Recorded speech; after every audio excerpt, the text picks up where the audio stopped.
and let's take our seats. Asanteni sana.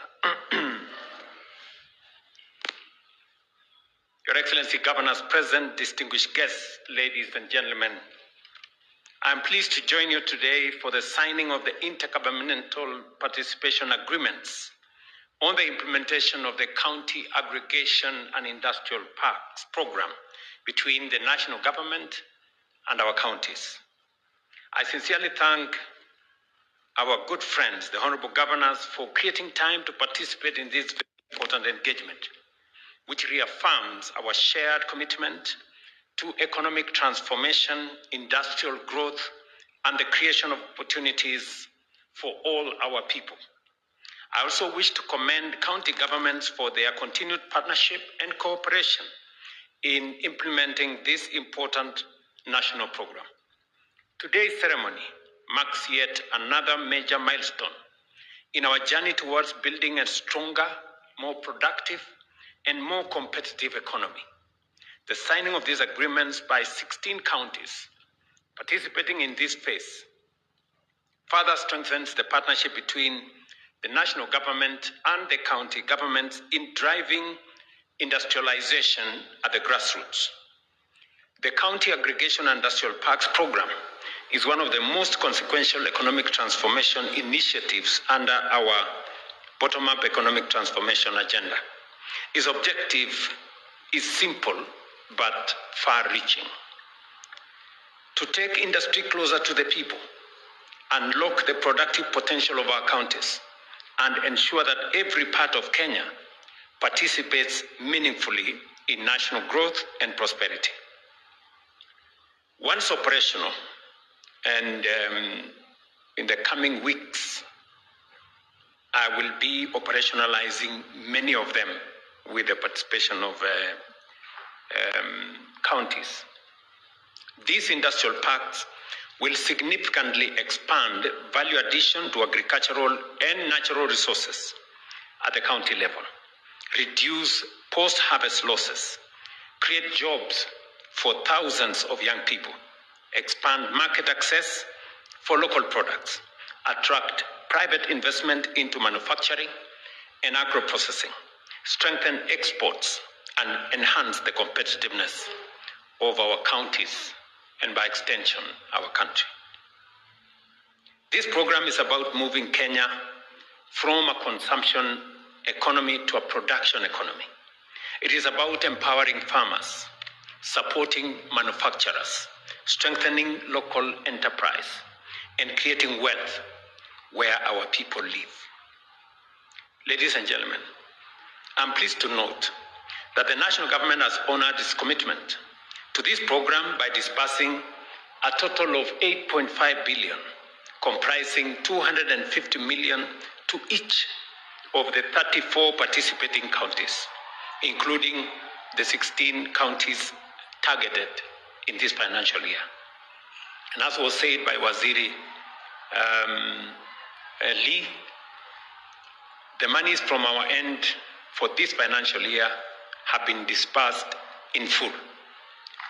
And 18 counties have already signed their agreements. And today's signing brings us even closer to full implementation across the country. So far, 10 out of the first 18 county aggregation industrial parks are now complete and ready for investors. Recent monitoring and evaluation exercises undertaken across participating counties have provided valuable insights into the progress made, the challenges encountered, and the interventions required to accelerate implementation and ensure timely completion. I think the first year, all of us, for those governors who were there the first year when we began, we had challenges of where to find the land, what was the nature of the agreement, who was responsible, and it took a bit of time. So the first year, we didn't make as much progress, but I'm very happy that subsequently, all of us understood what was necessary to be done and how important this program was for especially our business people at the grassroots. Setting up infrastructure, is a very big component, and it actually becomes an impediment to value addition, processing, manufacturing at the local level. Every county aggregation industrial park costs us 500 million. If you ask local people, to put up a facility of 500 million people, it will not happen, And that is why we end up with little, things all over the place. And then they do not have the muscle to, market what they are manufacturing. I therefore ask and urge implementing counties to fast track whatever other infrastructure developments that are required to strengthen governance and accountability systems, ensure prudent utilization of public resources, prepare for investor onboarding, and of course, the ultimate operationalization, and work closely with the Ministry of Investment, Trade and Industry, and the relevant agencies to resolve any emerging issues. The ministry remains fully committed to providing the policy direction, technical support, and coordination necessary for the successful implementation of this program. We shall continue working closely with county governments, development partners, and the private sector to ensure that these parks become engines of growth, innovation, job creation, and economic transformation.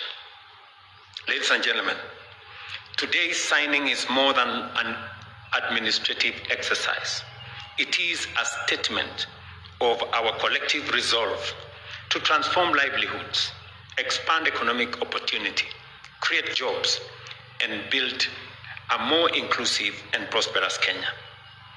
Together, we are laying the foundation for a stronger industrial economy that creates dignity through work, opportunity through enterprise, and prosperity through production. I have had conversations with many county governors on the operationalization of these county aggregation and industrial parks. And we have had discussions on some of the issues that are outstanding. I know, for example, that for us to extract the real value from these county aggregation industrial parks, our original plan was to make sure that we have common user facilities. That is how we will take it to the next level. Yes, we have put up the infrastructure, we have the buildings, we have the cold rooms, we have all the other facilities in there. We've built some, facilities around it. But the next hurdle for our manufacturers, value addition, small enterprises, micro enterprises, is equipment, And we are providing in the coming budget resources to make sure that we bring on board common user facilities in every county aggregation and industrial park. I have asked Lee and his team to provide between 100 million and 150 million for every county aggregation park. And I think we have in the budget 2.4 billion for that. So we are beginning July. We're going to work with the counties so that for every county, they should be able to tell us what are the common user facilities that are required for the enterprises that are in your county, for the value addition requirements in your county. And with 100 million shillings, we can have a lot of equipment to support the micro, small, and medium enterprises in your counties to be able to process milk, process vegetables, package some of your products, nuts, fruits, and many of the things that people produce in our counties. I know you are aware that we have a big rollout, which I have worked with you to build markets. And the markets we have in place are very modern markets now, as you have seen. And therefore, those markets will be the places where we are going to take the processed, goods from these county aggregation industrial parks. It is time we improved our packaging. It's time we improved our presentation. We have cold rooms in county aggregation industrial parks. We also have cold rooms in our markets. So post-harvest losses can now be managed much more efficiently. And that way, we can put more money in the pockets of our farmers and put more money in the pockets of our traders. Because that way, we minimize losses that come as a result of lack of infrastructure. So I am very clear in my mind that this journey that we started, we are making progress. Countries that have succeeded in exporting products have started from the grassroots. If you see some of the furniture we import from all manner of places, if you go to where they are being produced in little villages. Some of the furniture, and I don't know what, we buy from China. If you go to the factories, they are in some backroom place, some place maybe like in Kirinyaga, or some place like in Embu, or some place like in Bungoma. But once there are facilities to support the entrepreneurs, once we have common user facilities, then those entrepreneurs can produce world-class products in every place in the Republic of Kenya. Because what stands between them and world-class products is space and equipment. So we are providing space at the County Aggregation Industrial Park, and we are providing equipment for them to produce. When we thought about this, we were informed by what is happening in Karioko. In Karioko, it's a small place, but because of common user facilities that are there, many traders use the same facilities. Not every trader has the capacity to buy, but given an opportunity, they have the expertise to use whatever facility that is there. So this is how we are going to run this, and that's why I'm asking counties to provide the governance structure on how we are going to operationalize the aggregation parks, and how we are going to use the common user facilities, and how to use it sustainably. It cannot be in a manner that if it breaks down, then there is no way of repairing. There has to be a sustainability mechanism built into it. And that is why I'm asking counties to step up and provide that kind of, and we can discuss if there will be need for us to have a standard legislation to operationalize and to make sure. And I think that goes even for our markets. I think it is very important. I went to one market in a place called Masimba with Simbarati. And after he looked at it, he told me, I think I have changed my mind. You should not just transfer these markets to us. Because if you do, it will become very difficult for us to manage.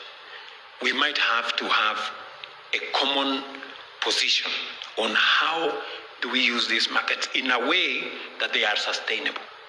So that, the market can be clean, the market can be proper, and nobody takes advantage of, and we also avoid curtailing, where somebody takes up space in the market, and instead of trading, they began to trade with the space itself. This is my space, pay me something, then you can trade from here. So we need to avoid those kind of things. And I think we know the history of what has happened in the past.